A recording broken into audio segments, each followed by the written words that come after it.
이 시간에 요한복음 3장 22절부터 36절까지 말씀을 가지고 진리로 욕망을 제어하라 라는 말씀을 함께 나누도록 하겠습니다. 새로운 말씀, 새로운 이야기는 아니지만 우리 한국의 가장 특징 중에 하나, 특별히 비행기를 타고 우리나라로 들어올 때 보면 밤에 이렇게 땅을 내려다보면 붉은 십자가가 굉장히 많다는 것을 발견할 수 있습니다. 경기도나 이렇게 좀 인구가 밀집되어 있는 지역에 가면 건물 하나에 상가 하나에 수많은 교회들, 여러 교회들이 서로 서 있는 모습들도 우리는 보게 됩니다. 한국 땅에 기독교가 전해진 지 그렇게 역사가 길지 않지만 이처럼 교회가 곳곳에 섰다라는 것, 하나님을 예배하는 예배 처소가 곳곳에 있다라는 것은 분명 큰 은혜요, 복입니다. 오랫동안 우상 숭배와 미신에 휩싸여 있었던, 아무런 소망도 발견할 수 없었던 땅에서 이와 같은 교회의 흔적, 복음의 처소가 많다라는 것이 어떻게 은혜가 아닐 수 있겠습니까? 그러나 이와 같은 외형적인 모습과는 달리 오늘날 한국 교회를 바라보는 시선들, 또 그리고 그 교회 구성원으로서 살아가는 우리들에게 마냥 신앙생활하기가 편한 여건인 것만은 아닌 것을 우리는 잘 알고 있습니다. 노골적으로 정직하게 말해서 최근에 들어 한국 교회를 향한 사회의 시선은 싸늘하게만 하고 결코 호의적이지 않다는 것도 우리는 잘 알고 있습니다. 이런 분위기 때문에 우리는 신앙생활하는 것이 조금씩 어려워지는 것은 아닌지 우려하고 있습니다. 전도의 문이 막히고 이 생명의 복음을 전해야 함에도 불구하고 어떻게 접근하고 어떻게 전해야 될지 막막함도 느끼고 있습니다. 인간적인 걱정일지 모르겠지만 이와 같은 상황이 길어질 때에 단순하게 전도가 좀 힘들다, 신앙생활이 힘들다 정도가 아니라 기존에 우리가 신앙생활을 해왔던 우리 안의 자부심과 열심과 열정들도 식어버리는 것은 아닐지 우려가 됩니다. 특별히 이와 같은 우려들은 다음 세대라고 불릴 수 있는 10대와 40대에 이르는 인구 연령이, 특별히 기독교 연령이 급격하게 감소하는 것을 볼 때 훨씬 더 우리의 마음을 무겁게 하고 있습니다. 그러나 사실 이 10대, 20대 젊은 층의 신앙 이반 형상이라고 하는 것은 비단 오늘날의 문제만은 아닙니다. 1990년대 88 올림픽 이후로 90년대 호황기를 누리며 성장하던 교회가 갑자기 정체에 들어서는 조짐이 보였을 때에 수많은 교회들이 어떻게 하면 이 젊은 세대를 품을 수 있을지, 어떻게 하면 다음 세대들의 신앙을 제대로 전수할 수 있을지를 고민하였습니다. 그래서 그때 많은 사람들은 문화적인 방법들을 사용하였습니다. 밴드를 만들고 CCM이라고 불리는 워십팀을 만들고 문화의 코드를 가지고 사람들에게 접근하고, 그래서 교회와 세상의 문턱을 낮춤으로써 사람들이 교회에 훨씬 더 잘 수용할 수 있도록 문화적인 방법과 사람들의 호감을 얻을 수 있는 방법들을 지속적으로 고민을 했었습니다. 혹자는 이러한 교회의 신학에 대한 연구들보다는 조직을 이끌어가고 교회를 잘 홍보하기 위한 경영학 공부가 필요하다는 이야기까지도 서슴없이 했었습니다. 도구라는 측면에서 이 모든 것들이 활용할 수 있다라고 생각을 합니다. 그러나 그와 같은 상황들 속에서 우리가 잊고 있는 것이 있습니다. 그것은 바로 그와 같은 방법론의 골몰이 우리의 마음을 빼앗기고 있는 사이에 우리가 결코 잊어버리고 잃어서는 안 되는 우리의 믿음의 본질이요, 우리가 가지고 있는 생명의 근거인 복음과 그리스도에 대한 신념이 어떻게 그 자리를 과연 지키고 있는지를 묻지 않고 있다는 사실입니다. 둘러 말했지만 조금 더 노골적으로 말하자면 우리는 정말 우리가 믿는 복음을 위해서 그것이 최고고 그것이 진리라는 신념으로 가득 차 있습니까? 예수 그리스도가 누구고 그를 믿는다는 것이 과연 무엇을 의미하는지 우리는 얼마나 많이 고민을 하고 있습니까? 이러한 고민이 없다라고 한다면 우리는 참 신앙생활을 할 수가 없습니다. 어머니가 자녀들을 사랑하며 이 자녀의 건강을 위해서 무엇을 먹일까, 어떻게 음식을 해 먹일까를 고민하지 않고 장을 보지 않은 채 그저 끼니 되면은 대충 떼어 봅시다라고 평생을 살아간다면, 먹었으면 됐지 라고 한다면 어떻게 그 자녀들이 건강하게 자랄 수가 있겠습니까?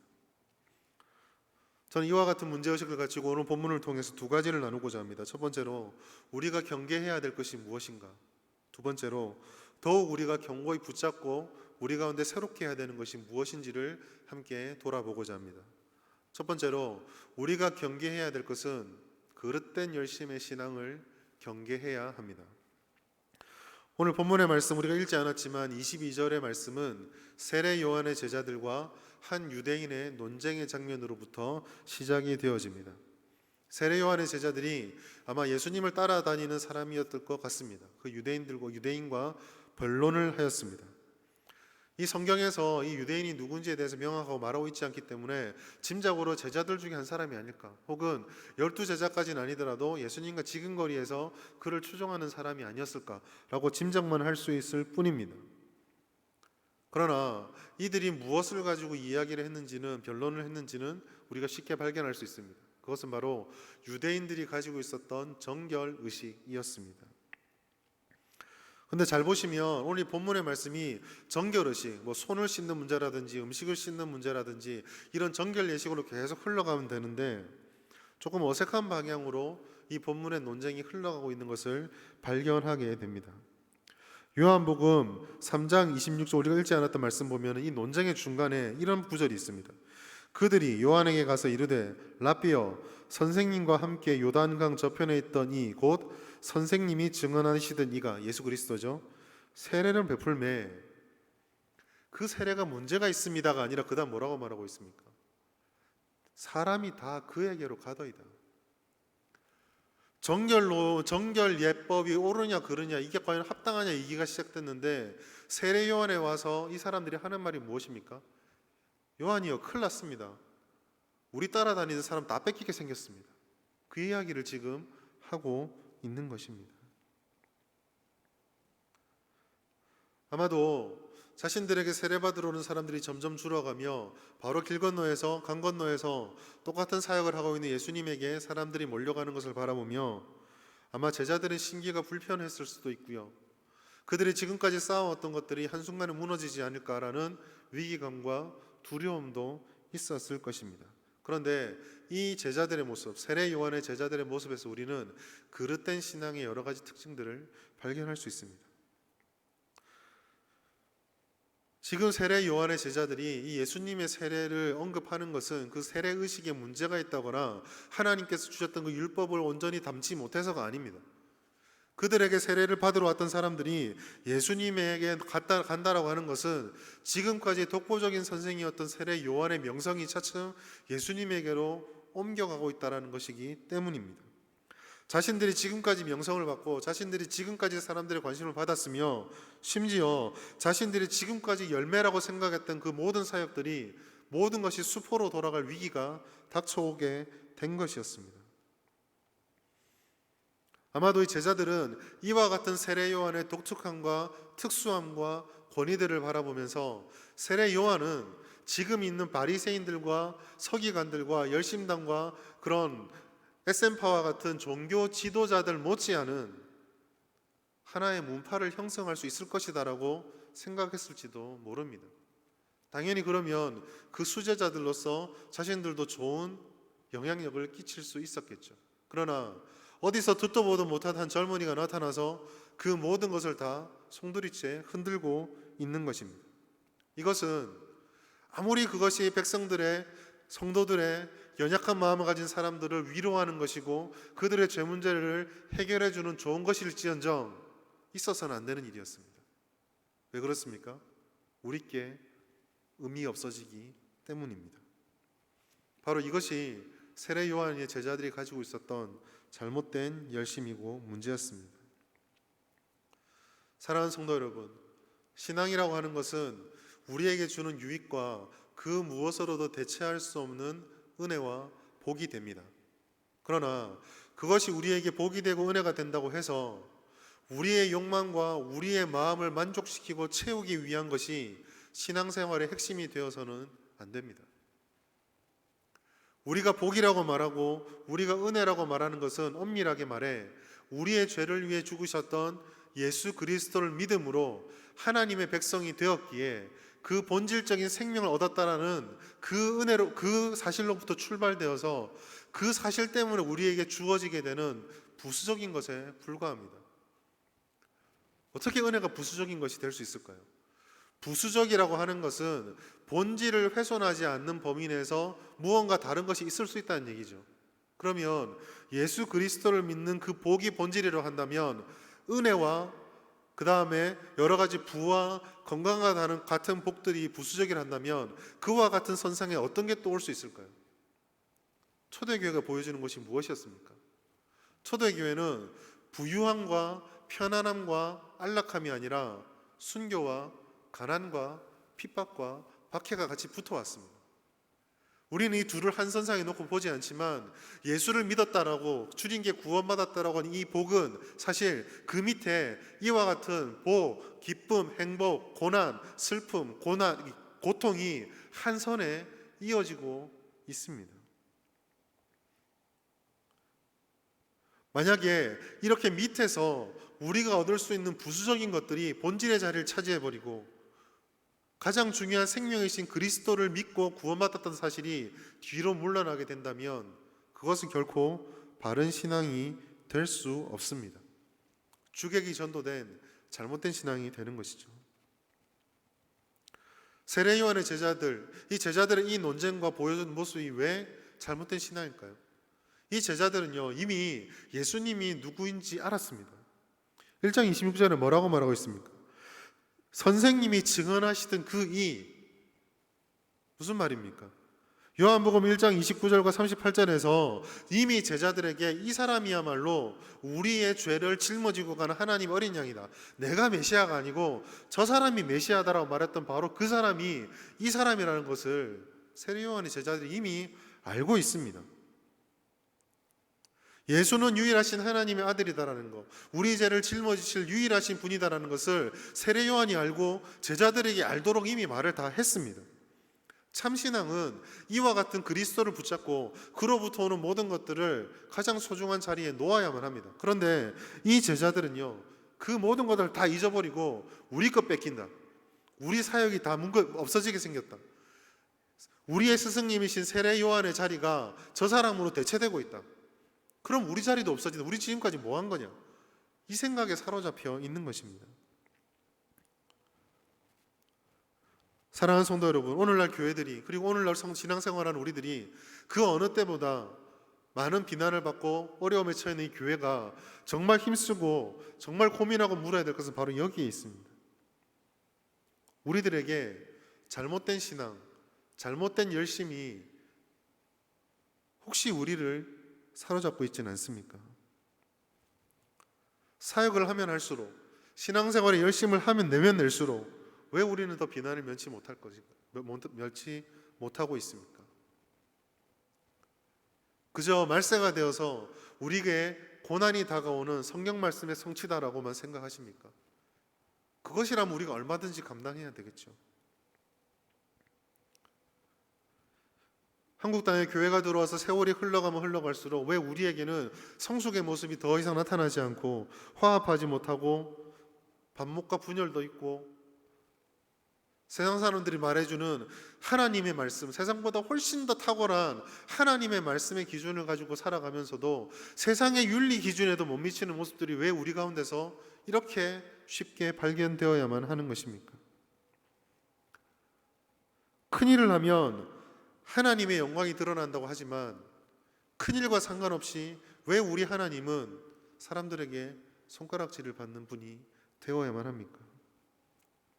만약에 이 모든 것들이 우리가 신앙생활을 하면서 정말 추구해야 될 본질이 아닌 우리 손에 있을 수도 있고 없어질 수도 있는 것들을 본질처럼 쫓아가고 있기 때문이라면 우리는 거기서부터 돌아서야만 합니다. 그렇다면 이와 같은 본질적인 것을 잡기 위해서 우리는 무엇을 깨달아야만 합니까? 31절부터 36절까지 말씀에서 그 열쇠를 얻을 수 있는데 그것은 바로 우리의 신앙은 하늘로부터 오신 예수 그리스도를 바라보는 것, 그를 쫓아가는 것이다라는 것을 우리는 기억해야 합니다. 신앙생활을 오래 할수록 우리에게 익숙함이 찾아올 수 있습니다. 익숙함은 어떻게 보면 좋은 것일 수도 있습니다. 새로운 것과 낯선 것은 비슷해 보이지만 다르죠. 새로운 것은 우리에게 날마다 식상하지 않고 우리에게 신선함과 생동함을 준다는 의미지만 낯설음은 불편하고 어려운 것입니다. 그래서 이 낯섦과 잘못 대비되어지는 익숙함이라는 것은 어떤 면에서는 좋은 것일 수도 있습니다.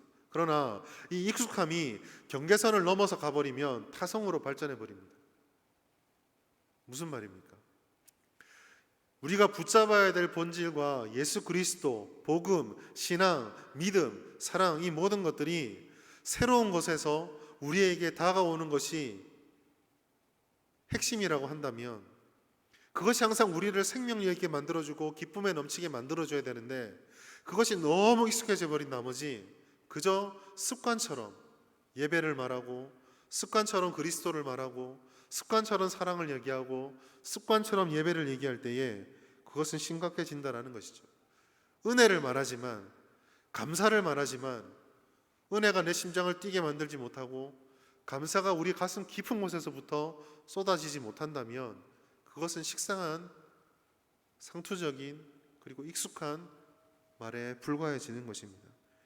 그리고 만약에 그 익숙함의 대상이 복음과 우리의 주님 되신 예수 그리스도가 된다면 그 무엇보다 이것은 심각한 문제가 됩니다.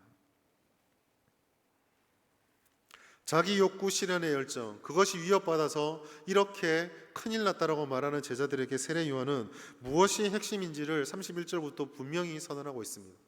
그것은 예수가 그리스도라는 사실, 그리고 그분이야말로 높임을 받을 정점에 계신 분이다라는 것을 다시 한번 세례 요한은 강력하게 말씀하고 있습니다. 구원자 예수 그리스도. 내가 아무리 너희들에게 좋은 말을 해줬고 내가 아무리 너희들의 영향을 있었다고 하나 너희들이 나를 바라보면서 소망과 기쁨을 발견했다고 하나 나는 정점에 서 있는 그가 아니다. 나는 흥황해 가다가 쇠하여져야만 하는 그런 사람에 불과하다. 그것을 지금 세례 요한은 말씀해주고 있는 것입니다. 이 단순하게 보이는 고백, 주는 그리스도이십니다. 예수님이 바로 우리의 신앙의 근본이십니다. 예수가 교회의 머리입니다. 예수님입니다. 예수님입니다. 라고 이 말. 그런데 어느새부턴가 이 예수 그리스도라고 하는 단어가 우리들에게 희미해져 가고 있지는 않습니까? 우리의 과거를 한번 기억해 보십시오. 처음 은혜를 받고 그 무엇으로도 대체할 수 없는 이 복음에 대한 깊은 감격이 넘칠 때 기도의 자리에 와서 예수 그리스도 이름을 부를 때 주체할 수 없는 눈물을 흘려본 경험이 없으십니까? 마치 그분만 계시다면 내게 무엇이 와도 어떤 고난이 와도 어떤 어려움이 와도 다른 무엇으로도 바꾸지 않겠다라는 결심이 정말 진심처럼 정말 진심으로 우리 가슴에서 쏟아졌던 적이 없습니까? 한 번씩 기독교 역사를 공부하다 보면 과거 우리 신앙의 조상들이 선배들이 예배드리던 장면들이 사진처럼 자료로 보아질 때가 있습니다. 한 번의 말씀을 듣기 위해서 그렇게 난방도 안 되고 냉방도 안 되는 자리에 아기 포대기로 둘쳐매고 와서 엎어져서 기도하는 어머니의 사진을 기억합니다. 말씀 한번 들어보겠다고 저 집회가 2박 3일 동안 되니까 쌀까마 지고 가마솥 등에 짊어지고 와서 밥 지어 먹으면서 예배드렸던 장면들을 기억합니다. 그때에 비하면 얼마나 많은 것이 좋아졌습니까? 더 이상 불편하지 않습니다. 더 이상 춥지 않습니다. 더 이상 덥지 않습니다. 더 이상 우리는 가마솥 짊어지지 않아도 됩니다. 더 이상 우리는 쌀가마를 메고 예배드리러 오지 않아도 됩니다. 컸습니다. 성장했습니다. 정치인들이 이제는 선거철이 될 때마다 교회 표를 무시할 수 없어서 인사하러 들락날락거립니다. 놀라운 성장입니다. 놀라운 발전입니다. 사람들이 결코 무시할 수 없는, 이런 표현도 죄송하지만 힘을 가진 단체가 되었습니다.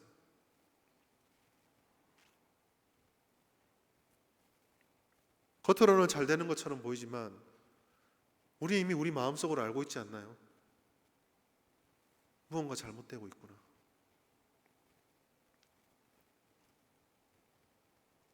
세례의 정결의식이 진정으로 의미하는 바가 무엇인지를 알지 못했던 세례 요한은 세례 요한의 제자들은 마치 예수 그리스도가 어떤 분이신지를 잊어버린 타성에 젖은 신앙인이 되고 말았습니다. 우리는 예수님이 누구이신지를 다시 한번 새롭게 알 필요가 있습니다. 히브리서 1장 2절과 3절 말씀 자, 읽도록 하겠습니다.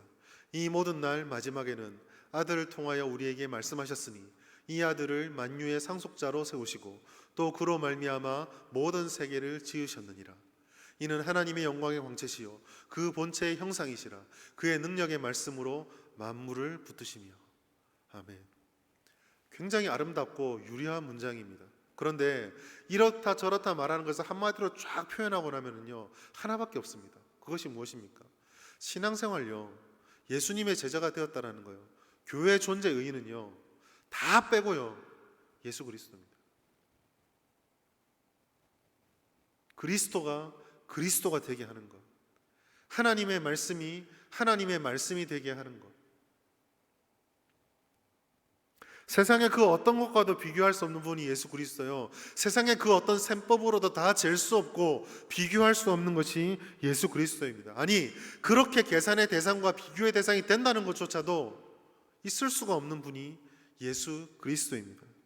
그는 그 무엇으로도 비교할 수 없는 탁월한 분이십니다. 예수를 믿는다는 것은 그래서 이와 같이 탁월하신 그리스도에 비교할 수 없는 은혜와 약속을 받아서 따르기로 작정하는 것입니다. 예수 그리스도를 믿는다는 것은 비교할 수 없는 은혜를 받은 자답게 세상적인 가치를 단호히 거부하고 살아가는 것입니다. 빌립보서 3장 7절 8절 말씀, 우리 각자 있는 자리에서 함께 읽도록 하겠습니다. 시작.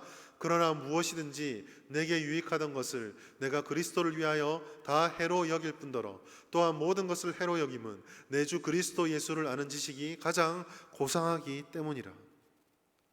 내가 그를 위하여 모든 것을 잃어버리고 배설물로 여김은 그리스도를 얻고. 오늘 아침 2부 예배 때 1, 2부 예배를 통해서 담임 목사님께서 말씀해 주셨지만 사도 바울이 이 말씀을 통해서 버리겠다고 했던 것은요, 거추장스럽고 불편했던 것이 하나도 아닙니다.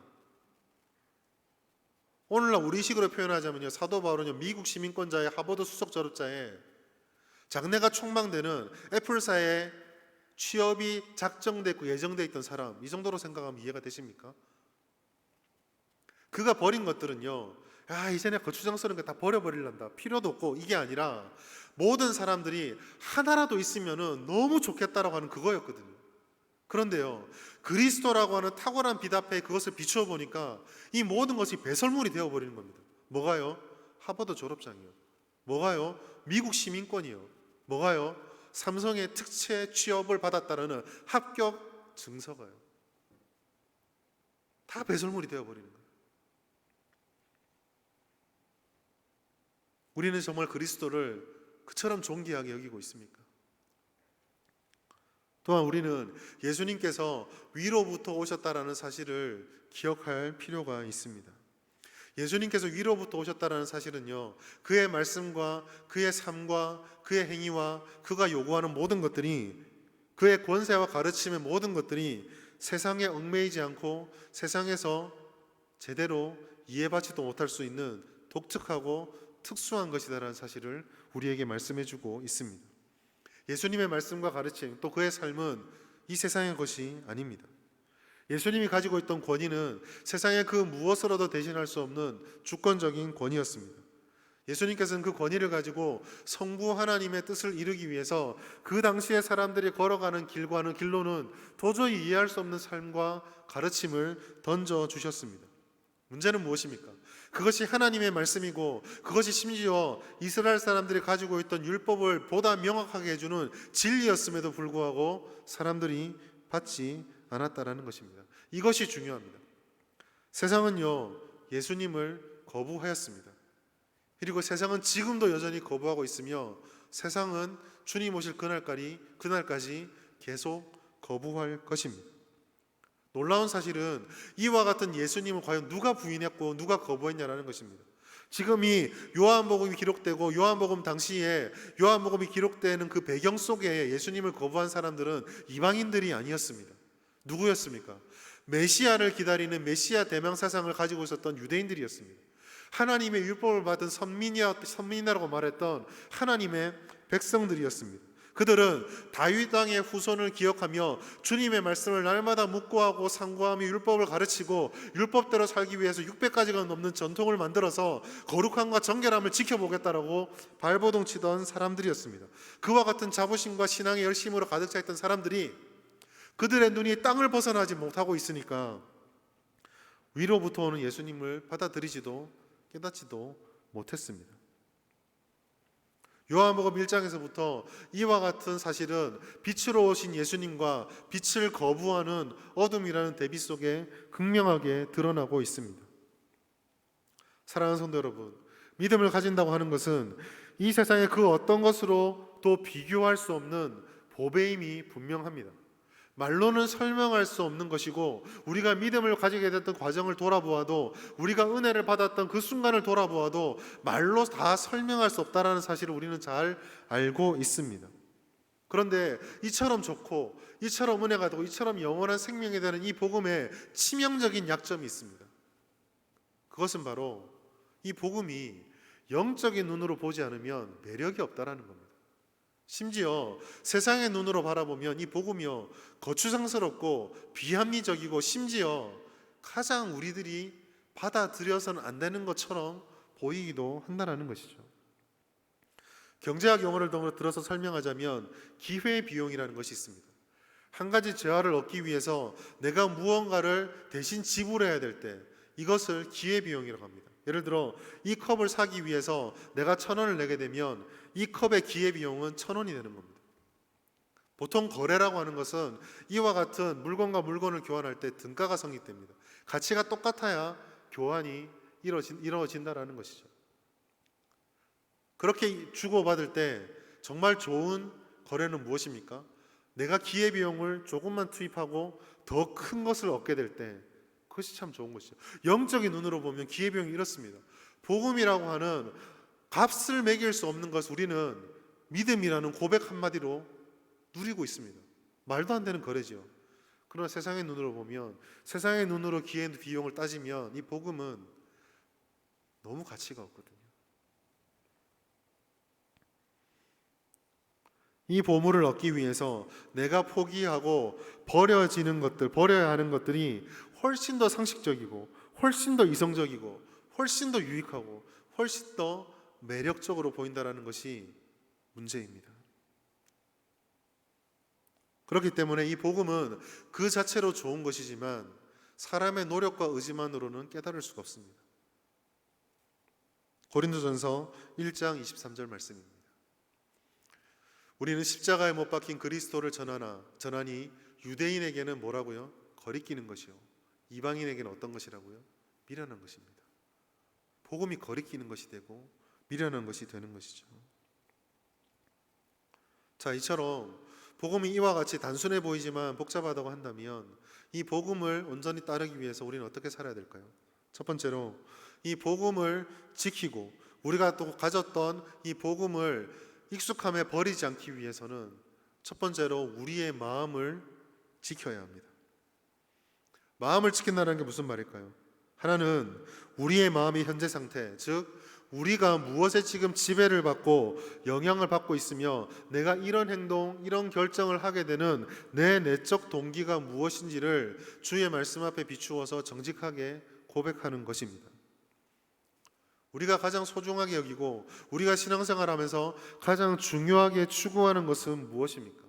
우리를 예배하게 만들고 우리를 기도의 자리에 끌어오고 우리를 신앙생활하게 만들고 우리 입술에서 감사라는 이야기를 또 우리가 주님께 예물을 드리고 그렇게 하게 만든 모든 신앙활동의 근본 동기가 무엇입니까?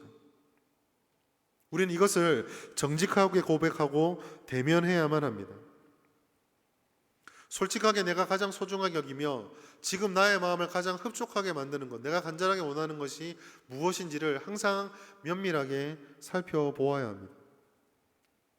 그럴 때 우리는 우리가 하나님에게 진정으로 바라고 있는 것과 하나님께서 우리에게 정말 바라는 것이 무엇인지를 깨닫게 되고 그 둘 사이에서 무엇을 선택하고 쫓아가야 되는지를 고민하고 묵상할 수 있게 되는 것입니다. 여기서 우리는 한 단계 더 나아가 우리 마음을 지키기 위해서는 바로 이와 같은 현실, 우리가 하고 싶은 것과 우리에게 바라는 하나님 그 사이에서 우리를 넘어뜨리기 위해 유혹의 씨앗을 뿌리는 마귀의 존재를 대적해야 합니다. 사단은, 우리의 대적은 우리보다 훨씬 더 지혜롭고 교활합니다. 우리가 주님을 향하는 믿음의 고백 그 이면 속에 하나님과의 관계 속에서 벌어져 있는 틈을 마귀는 절대 놓치지 않습니다. 그 틈새로 들어와 불혈과 불신의 씨앗을 뿌려버립니다. 목사님, 그런 것들을 우리가 얼마든지 구분할 수 있습니다. 우리가 신앙생활 잘하면 그런 것에 흔들리지 않습니다. 여러분, 아까 제가 처음 말씀을 시작할 때에 세례 요한의 제자들을 잘못된 열심을 가진 자들로 되게 이렇게 해버렸기 때문에 그 사람들을 되게 뭐라고 할까요? 하찮게 볼 수도 있습니다. 그러나 한번 잘 생각해 보십시오. 세례 요한이 저명인사였습니까? 세례 요한이 권력자였습니까? 세례 요한이 부자였습니까? 세례 요한을 따르는 것이 어떤 촉망받는 장래가 보장된 자리였습니까? 아닙니다. 세례 요한은요, 사람들을 떠나서 광야에서 메뚜기와 석청으로 먹고 지내는 사람이었습니다. 쉽게 말해 야인이었습니다. 야인. 그 사람을 쫓아간다는 것은 그 사람에게서 진리를 발견했기에 내가 어떤 대가를 지불하고서라도 그 사람을 쫓아가겠다는 결심을 한 것입니다. 세례 요한을 쫓기 위해서는 자신도 광야로 가야만 했습니다. 자기의 생계와 삶의 터전을 떠나 불편한 곳으로 가야만 했습니다. 그곳에서 세례 요한의 가르침이 너무나 독특했기 때문에 분명 그를 따르기로 결심한 사람이 지금까지 가져왔던 생각들은 도전을 엄청 받았을 것입니다. 무언가를 버려야 했을 것입니다. 인간적인 눈으로 보았을 때 세례 요한의 제자들은요, 하찮은 사람들이 아니라 숭고한 열심을 가진 사람들이었습니다. 그러나 그런 숭고한 결심과 신앙적인 열정이 아무리 있다 할지라도 세례 요한의 제자들은 뭘 보여줍니까? 인간이 가지고 있는 태생적이고 본래적인 연약함이 하나님의 완전하심 앞에서 반드시 빈틈이 있을 수밖에 없다는 걸 보여주는 거예요. 그 빈틈이 주님 앞에서 날마다 메워지고 나 자신을 겸손히 낮추는 자기 부인으로 꺾여지지 않으면 한순간에 예수님을 바라보며 내 것 뺏어가는 나쁜 놈이라고 말하는 자가 되어버리는 겁니다. 주님을 쫓아가는 길에서 이탈해서 주님의 이름을 말하며 내가 원하는 것을 쫓아가는 자리로 가버리게 되는 것입니다.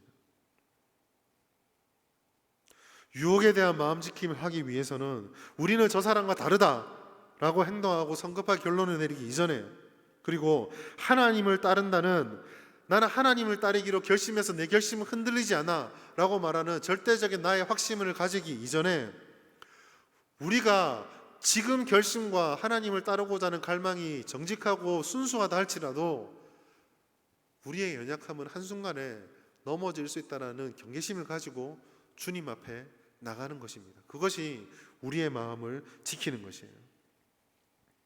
지혜자는 이것을 이렇게까지 강조했습니다. 잠언 4장 23절 말씀 같이 읽겠습니다. 시작. 모든 지킬 만한 것 중에 더욱 내 마음을 지키라.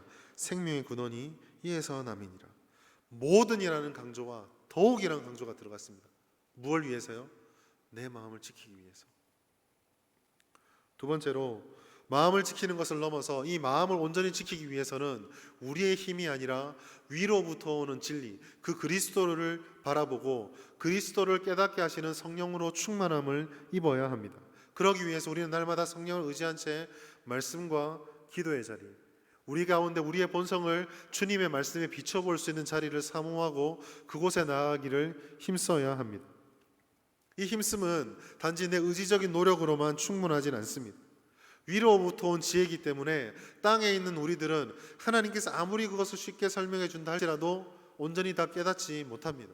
그러나 성령께서 우리 가운데 계시면 그 성령께서 주의 말씀을 깨닫게 해주시고 우리들을, 우리의 마음을 지킬 수 있는 그 자리로 인도해 가십니다. 이것은 예수 그리스도를 이 땅에 보내심으로 본인에게는 아무 유익될 것이 없지만 우리를 위해서 그리스도를 이 땅에 보내겠다 말씀하신 그 하나님이 정말로 그리스도를 보내시고 우리를 구원해 주시는 것으로 말미암아 이미 증거가 된 약속입니다.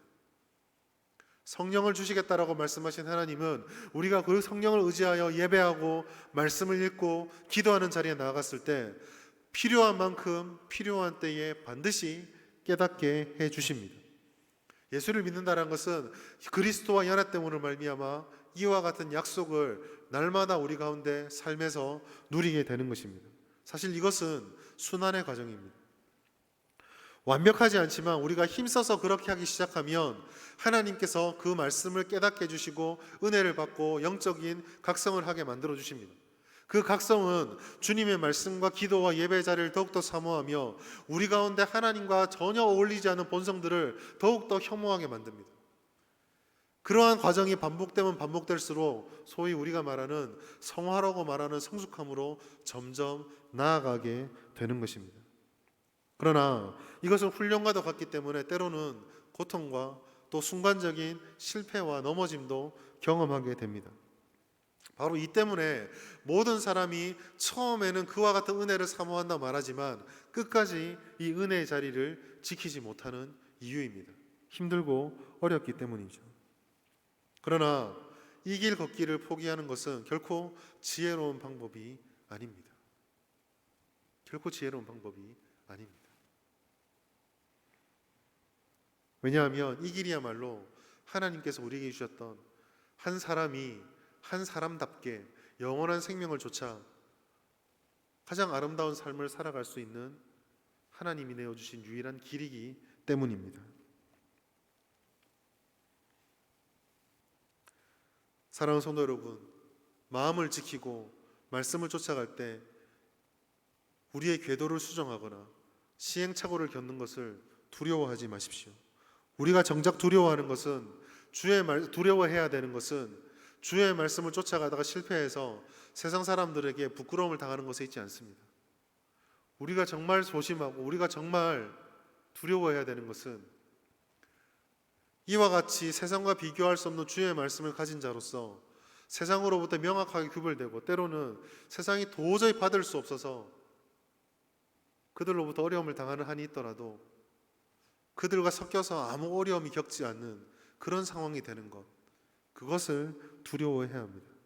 오히려 우리는 우리의 불완전한 지성에도 불구하고 우리의 연약한 결심, 우리가 결심한 것도 끝까지 지켜가지 못하는 우리를 끝까지 사랑하셔서 주님 오시는 그날까지 성령께서 함께 해주시겠다는 그 약속을 이루어 주실, 지금도 말씀하시고 지금도 말씀을 깨닫게 하시고 지금도 기도할 때마다 우리의 음성을 듣고 만져주시는 그 하나님의 약속에, 하나님의 임재하심에 감사해야 하는 것입니다.